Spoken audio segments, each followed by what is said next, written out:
Flashcember 2021 is about celebrating web animation and Flash-based games. I usually like to keep this segment positive, but I have a bone to pick. For as long as I've been doing this channel, I've always wanted to make a video about what I find to be the worst piece of web animation ever.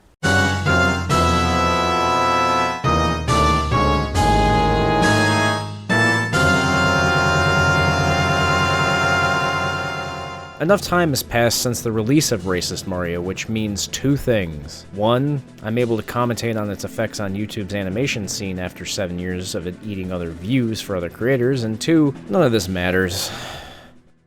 I'm spending a lot of time talking about someone else's cartoon because I think it sucks. This already looks extremely petty, but for once I just want to put on the gloves, get in the ring, and just scrap with something. Just really get in there and just beat the crap out of it, you know?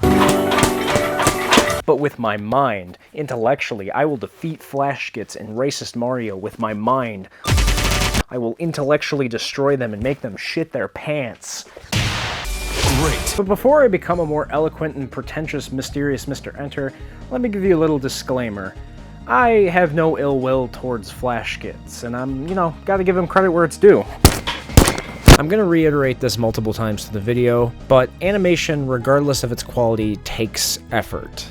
I'm an animator at a very elementary level. I'm still learning the fundamentals at this point. I'm also exclusively examining this video independent from their other videos. I'll acknowledge this.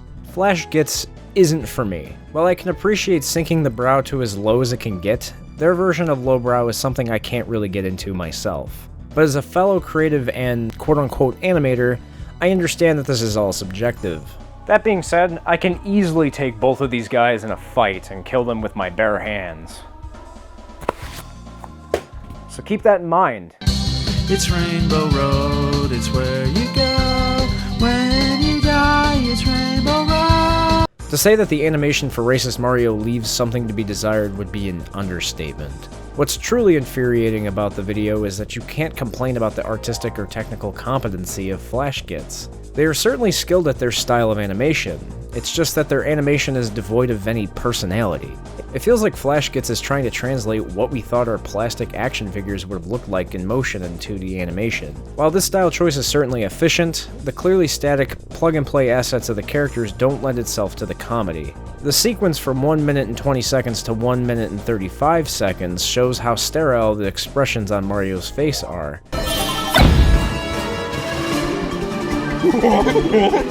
23 years of jumping of barrels! 23 fucking years! While this is just a nitpick, I think this issue is indicative of a larger issue of Racist Mario being too produced. This is borderline professional animation. Everything is clear, you know what's going on, adequate framing, etc. While I'm sure that this is just a showcase for Flash Gits and their professional acumen, there's absolutely nothing intimate or imaginative about it. The charm of animated video game parodies from years prior, animations such as the Awesome series, was that they were created out of passion for something by one person. The animation in these videos were never the best, but that didn't matter considering there was a sense of intimacy with it. It wasn't professionally produced, and you could relate the amateurism of the creator. Amateurism isn't often seriously examined because we tend to look at it the wrong way. Amateurism is often seen as less than professional. The term often evokes an apologetic tone. A bad faith criticism in many works is often pointed at the technical competency through the lens of professionalism. But amateurism can not only be charming, but usually helps us to understand how to interact with certain types of media, not to mention how to make something ourselves. The amateurism of these animations evoke love and passion from the creators, which is often translated well to audiences. The crude lines and expressions from Egoraptor gave his work a sense of freedom and imagination that Racist Mario doesn't even have a crumb of. This sentiment from the experimental filmmaker Maya Deren sheds light on the virtues of amateurism. The major obstacle for amateur filmmakers is their own sense of inferiority vis-a-vis professional productions. The very classification amateur has an apologetic ring, but that very word, from the Latin amateur, lover, means one who does something for the love of the thing rather than the economic reasons or necessity. And this is the meaning from which the amateur filmmaker should take his clue. Instead of envying the script and dialogue writers, the trained actors, the elaborate staffs and sets, the enormous production budgets of the professional film, the amateur should make use of the one great advantage which all professionals envy him, namely freedom, both artistic and physical. Improve your films not by adding more equipment and personnel, but by using what you have to its fullest capacity. The most important part of your equipment is yourself, your mobile body, your imaginative mind, and your freedom to use both. Make sure you do use them. While these quotes are regarding filmmaking, it applies to animation as well. Flashkits are only 2 people, but I feel like they emulate the stylings of professional animations like Family Guy and other animated sitcoms from that time. While Family Guy has an excuse to be more efficient with their animation, considering the time constraints and contractual obligations to fulfill content for an entire season through syndication, Flashkits weren't afforded this luxury. When this video came out, they were still early in their catalog, at least on YouTube. Flashkits were present on Newgrounds years prior, but their success on YouTube made it their primary platform. They had all the room in the world to get more experimental or expressive with their craft here, but they chose not to. The thing is, they were smart with this choice in the end, as it wasn't only just efficient to create, but highly marketable. The less risk-taking, more produced avenue led to a lack of artistic freedom. Interpretations of the characters are as basic as they come, sometimes bordering on just plain ugly. Like I said before, animation takes effort regardless, but knowing how technically competent these guys are, I can't help but feel like there's more that they could do with this animation. I'm not a 2D animator by any stretch of the imagination, but I aspire to animate, especially in 3D. It might just depend on the person, but I feel like this video was them intentionally taking the path of least resistance. With all the amazing internet animation that was around at the time, placing Racist Mario next to the countless examples of classics really illustrate how drab this video really is, even in hindsight. It's Rainbow Road, it's where you go. When you die, it's Rainbow Road. There's almost no reason to talk about the writing in Racist Mario, as it's completely subjective. It's vulgar, it's provocative, it's lowbrow, and it served Flashkits very well. But with it almost being a decade old, there's a lot of cringe to examine under the microscope. It's like this video was written by 12-year-olds wearing screen tees and DC skater shoes. It's extremely edgy and violent, but not in a way that would be charming years after its release. Its edginess isn't idiosyncratic. It isn't like Hot Diggity Demon, where the mean-spirited joke is from a personality you can distinguish. Here to pass judgment. Nothing about the writing in this gives me an insight into what the creators are actually like. Each joke feels like it was approved by a boardroom committee to maximize the reaction from the viewer. Compare it to something like Egoraptor's Awesome series. Its chaotic pace and frenetic energy give it a distinguishable personality. If you were to strip the animation and voices away while leaving its writing and pace intact, it would still be undoubtedly Egoraptor. Jokes like "I never had a brother," followed by Mario murdering Luigi, are so obnoxiously safe and generic that it paints all other video game parodies in the same light. I'll reiterate this again, but video game parodies aren't high art. Even analyzing this video to the extent is laughable, but if we take the video game out of video game parodies for a minute, we're left with examining situational humor in general. Situational humor is often used as a vehicle for commentary. Take George Carlin, for example. The reason he's heralded as one of the greatest comedians is due to his poignancy in his observations. His comedy wasn't just to make people laugh, but to stimulate us intellectually. This isn't even about his political views either. It's easy to write comedy about politics because it will always provoke some response out of people. One of the most impressive feats George accomplished in his career was examining our everyday language and colloquialisms. In one of his most famous stand-up routines, he highlights the absurdity around the phrase "have a nice day" in excruciating detail. Everybody wants me to have a nice day. Have a nice day! Yeah. While we obviously say "have a nice day" to be polite, as it's expected of us, George offers an interesting retort about the ubiquitous phrase. What if a nice day is a scarce commodity? What if it's more of a condescending phrase? Or what if it was an insistent demand? Some of them are really insistent. I said have a nice day! All right, goddammit, all right, I'll give it a shot.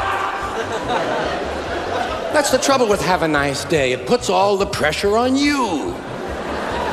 Now you've got to go out and somehow manage to have a good time. George goes further with painting the word nice as a flat and dull word. I know what it is that bothers me about that whole thing. It's the word nice. It's just a weak word. Doesn't have a lot of character, you know. Nice. Isn't he nice? Oh, he is so nice. And she's nice too. I can't believe I'm relating Racist Mario to George Carlin here, but George often uses lowbrow humor to commentate on menial things in our everyday life. His commentary on how useless our language can be is not only funny, but gets the old almonds in our brain activating. Meanwhile, Racist Mario says nothing and is extremely proud of it. At least with other notable video game parodies, they highlight the absurdism of situations in games in an interesting way. The reason Metal Gear Awesome is so beloved is because Metal Gear Solid is actually that absurd and weird. The writing of that video just being a dissolution of that plot as a funny animation on the internet says something about the game and its audience. The normal response I'll get to this criticism is this. Racist Mario doesn't need to say anything. It's provoking you to make this criticism, which might be its point entirely. It's literally about nothing. It's harmless, dumb entertainment. This is just dismissing the fact that even the lowest forms of entertainment can have value hidden deep within it.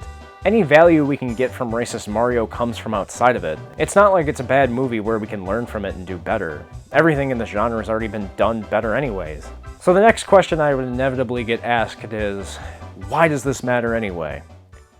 Well, It's Rainbow Road, it's where you go.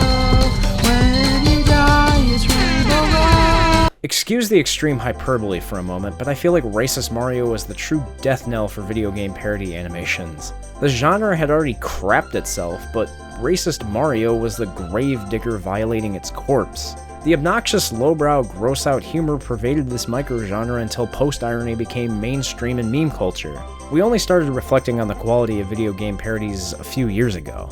The reason I have to address the influence of this video is because of just how insanely popular it is. It's one of the most viewed pieces of animation on the platform. It has 150 million views. That's nearly half of the population of the United States. Half of the population of the United States likes this video potentially. I'm better than them, and you might be better than them too. We're better people for not liking it and criticizing it. Like, we're just better morally, just inherently. Like, I'm more attractive than 150 million people. I mean, that's a big accomplishment. And that doesn't even account for the videos of people reacting to it, which almost adds up to 200 million views if we wanted to include that in as well. There are people who consider this a classic or a masterpiece on the internet. There are Zoomers who are nostalgic for something like this. What people may not consider when talking about this video's influence is just how it paints the Newgrounds generation of creators in a negative light. While our perception of things change over time, this video sort of acts like an unintentional parody of all the early and late 2000s video game parodies. Mario as a psychopath has been done hundreds, if not thousands of times already, and it's not even the best one. Hell, the best one is basically from Dorkly, which is saying a lot. To add fuel to this dumpster fire, this video was beaten like a dead horse in the reaction video realm. You know, that dark, smelly, and gross part of YouTube where automatons do a bad impression of being outraged or excited. And that's exactly the reason why it was so popular with all these react channels. It was only meant to provoke the easiest response out of people. And therein lies the main issue. The success of Racist Mario gave a confirmation bias to crap like Dorkly and other low-effort trite to follow. While Dorkly was already doing video game parodies before this, at least they were stylistically interesting and had some decent jokes in the early years. You can argue that Racist Mario just painted the YouTube animation community poorly in general. There were many other unique and interesting animated videos on the platform at the time, and this was just one to pop off. Regardless of this long, pedantic, pretentious, boring, stupid, gay, and useless video you just watched, I'll probably never be as successful as Flash gets, let alone Racist Mario. That video has probably earned my entire year's salary a few times over by now. And success in our society is measured by action, so save your comments, I'll just kill myself now. Regardless of that, criticism itself is an art form. Like animation, it's about stretching your imagination to make ideas manifest, using your perception to call attention to aspects of something people may have not seen before. As useless as it seems to overanalyze Racist Mario, you probably got something out of this video. Maybe it was about amateurism or situational humor through the lens of George Carlin or Maya Deren. Without Racist Mario, I wouldn't have made this video, so I guess I have to thank Flashgets for it anyway.